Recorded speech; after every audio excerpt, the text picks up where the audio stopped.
Serie el día de hoy. Estamos en la serie, hemos llamado a estos meses la serie Cómo tomar decisiones en la vida. Muchas de nuestras decisiones en la vida tienen que ver con lo que está adentro de nuestro corazón y es un poco lo que queremos que usted aprenda. Proverbios capítulo 3, el verso 21 dice la Biblia así: aprende a tomar buenas decisiones y piensa bien lo que haces. ¿Cuántos de ustedes tomaron alguna vez en su vida buenas decisiones? Y se acuerdan, y tienen esboza hasta una sonrisa cuando algo les salió bien, ¿sí o no? Pero ¿cuál ha sido una de las más grandes malas decisiones que usted tomó en la vida, que a veces ni siquiera hasta acordarse usted solo se pone rojo? ¿Alguna vez usted tomó una mala decisión y al recordarlo usted lamenta haber tomado esa decisión? Triste decisión, equivocada decisión. Las grandes novelas de la historia mundial, por ejemplo, escritores como Miguel de Cervantes Saavedra, Alejandro Dumas, escribieron novelas clásicas. No había en ese tiempo televisión ni cine, pero había un género llamado el género literario, las grandes novelas, y vendían muchísimos libros y la gente leía estos libros. Me acuerdo de algunos títulos como por ejemplo Los Miserables, El hombre de la máscara de hierro, El conde de Montecristo. Tal vez yo si le pregunto si usted leyó estas novelas me va a decir que no, pero las vi en películas, seguro alguno va a decir, porque han hecho películas de estas grandes novelas. Ahora, yo no veo novelas esas que pasan por televisión diariamente, pero la gran mayoría, por no decir todas, me imagino, aunque yo no las veo, porque aquí hay unos que sí las ven y no van a levantar la mano, pero sí las ven. Entonces usted sabe que en esas novelas, en todas estas obras clásicas y las novelas aún en la actualidad, tienen que ver con esto de las traiciones y los engaños. El día de hoy quiero tomar esa parte de nosotros, seres humanos, de cómo genera a veces una mala decisión traicionar a alguien muy querido. Y si hablamos de traiciones, hablamos de un personaje que representa con su nombre, más que un nombre, representa un adjetivo o un título. Por eso yo no conozco a padres que le hayan puesto a sus hijos Judas. ¿Usted conoce a alguien que le haya puesto a su hijo Judas? Difícilmente, salvo que sea un traidor, le digan: este es el Judas de la escuela, este es el Judas de la familia, ¿sí? Este es el traidor, mejor dicho, es lo que quiere decir. Bueno, si pensamos en cuánta gente por eso nos ha traicionado, también para algunos de nosotros sería algo deprimente. Pero creo que más deprimente es pensar en a cuántas personas usted ha traicionado. Y ahí como que la cosa genera un concepto de vida más difícil para asimilar. Las traiciones solo se dan entre gente que se ama profundamente. En estos casos, por ejemplo, en el matrimonio, en la familia, un gran amigo, una nación también puede ser traicionada, un concepto, hasta también una institución, sea educativa, sea estudiantil, laboral, eclesiástica o deportiva. Hay gente que traiciona a veces los colores de su equipo de fútbol o los colores de su nación. Hay gente que en las guerras se ha cambiado las insignias y las banderas y asumió el uniforme de la otra nación en conflicto porque se daba cuenta que su nación perdía. El héroe casualmente es aquel que permanece dentro de sus filas y de su ejército, aún sabiendo que puede correr riesgo su vida. No es fácil, es una decisión que tenemos que tomar. El nombre, por eso, para mí indica que también en nuestros días es uno de los vicios más comunes que se ve en estos días, las traiciones. ¿Cuántos conocen a gente que ha traicionado alguna vez? Traicionamos hasta a nuestros maestros cuando copiamos en los exámenes. Por más que a veces queremos dar un buen examen, todavía hay gente que traiciona. ¿Conoce gente que traiciona y hace sus copias a veces en la mano, en los pañuelos? De alguna forma se idea para traicionar y no se da cuenta que se traiciona en primer lugar a sí mismo, ¿sí? Hay gente que traiciona. ¿Conoce gente que ha traicionado alguna vez a su pareja, sea hombre o sea mujer? ¿Usted conoce gente así que ha traicionado, ha derrumbado una familia por una traición? Y la gente dice, traicionó a fulano de tal. No, también se traicionó a sí mismo. Y eso es lo que a veces no nos damos cuenta. Vuelvo a decir, la traición es uno de los vicios más comunes. Este hecho no nos debe sorprender. ¿Sabe por qué? En Mateo capítulo 24, el verso 3, Jesús menciona que también la traición va a ser, dice Jesús, se traicionarán unos a otros. La traición entonces se puede definir como el comportamiento de una persona que engaña o hace daño a un amigo, a otra persona que ha depositado en ella su confianza. Esa falta de fidelidad confirma que estamos viviendo en los últimos días. Cristo mismo está diciendo, antes que Él venga otra vez, una característica de los seres humanos es que vamos a ser traicioneros. Si usted ve a su alrededor, mira al que está al lado, ¿será este traidor o no? ¿Será este confiable o no? Mi abuela decía, caras vemos, mira, usted también lo sabe. ¿Y por qué decimos eso? El Martín Fierro allá en la Argentina menciona popularmente una frase, cuanto más conozco a la gente, más quiero a mi perro. ¿Por qué? ¿Qué dice la gente del perro? ¿Cómo se define el perro? El amigo fiel. Siempre lo tratas mal, no le das de comer, pero ahí está la mascota al lado tuyo. Algunas veces hasta da su vida por uno, ¿no? Ahora si busquemos la Biblia en el libro de 2 de Timoteo capítulo 3, vamos a ir a ese pasaje en el Nuevo Testamento. Pero yo quisiera leerle de una versión que está en español, una versión nueva, la Nueva Traducción Viviente. Dice en 2 de Timoteo, capítulo 3, versículo 1 al 5, lo siguiente. Si lo encontró, sígame, aunque de repente tiene algunas palabras diferentes, quiero que usted note cómo este autor, cómo esta traducción menciona el mismo pasaje con unas palabras diferentes, más entendibles en estos días.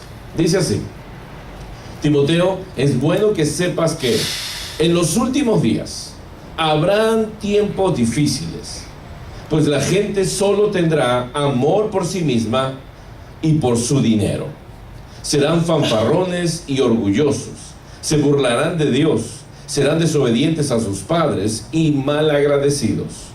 No considerarán nada sagrado, no amarán ni perdonarán, calumniarán a otros y no tendrán control propio.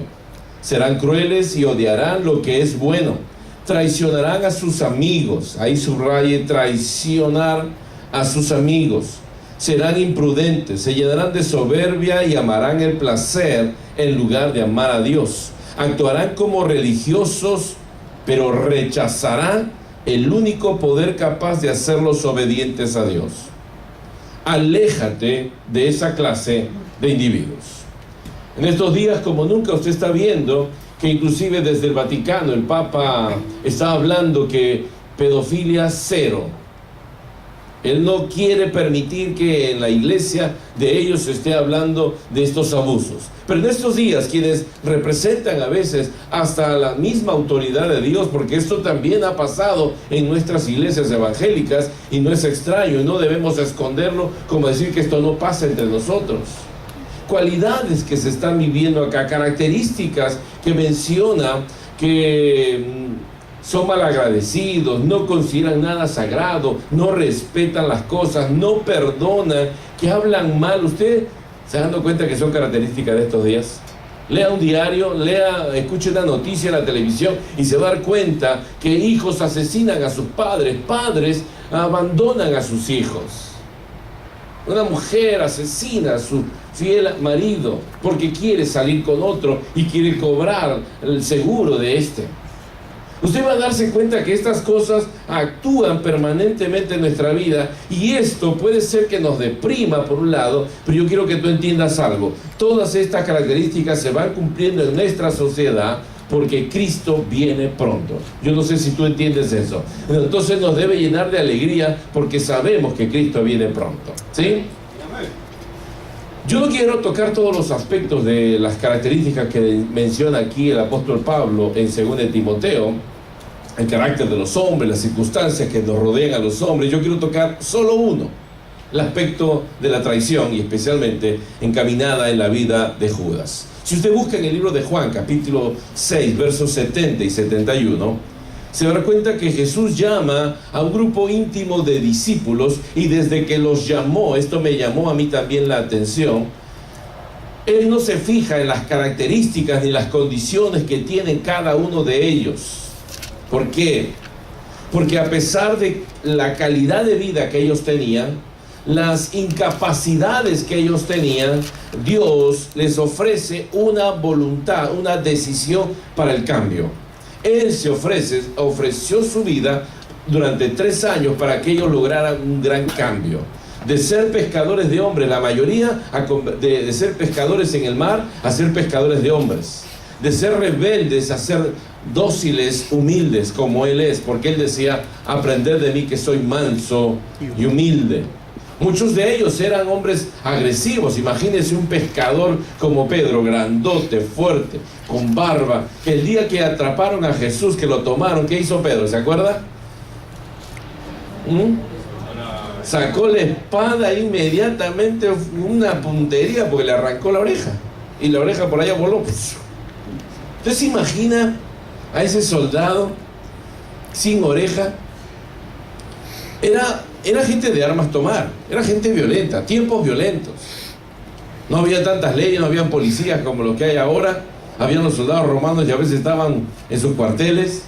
Difícilmente había un orden establecido, así que había que establecerse y luchar.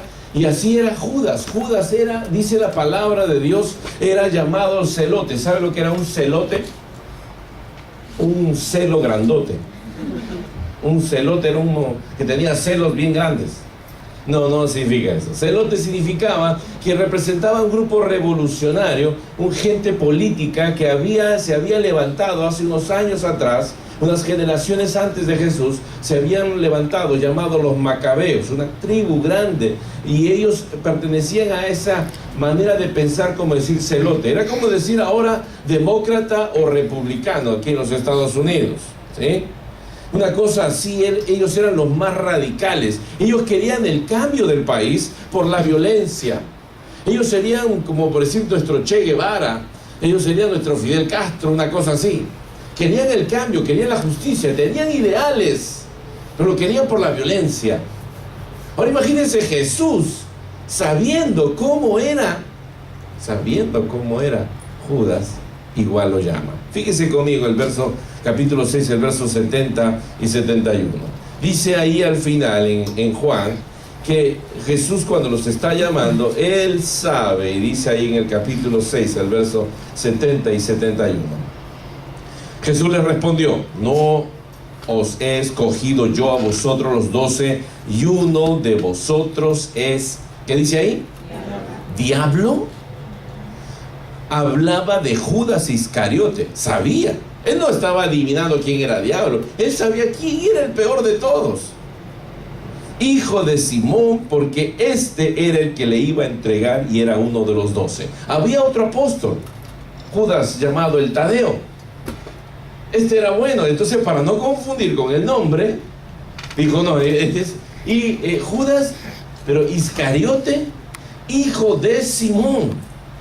Aunque había un Judas bueno, aparentemente, aún el nombre sigue siendo de consternación y difícilmente le pondríamos ese nombre a nuestro hijo.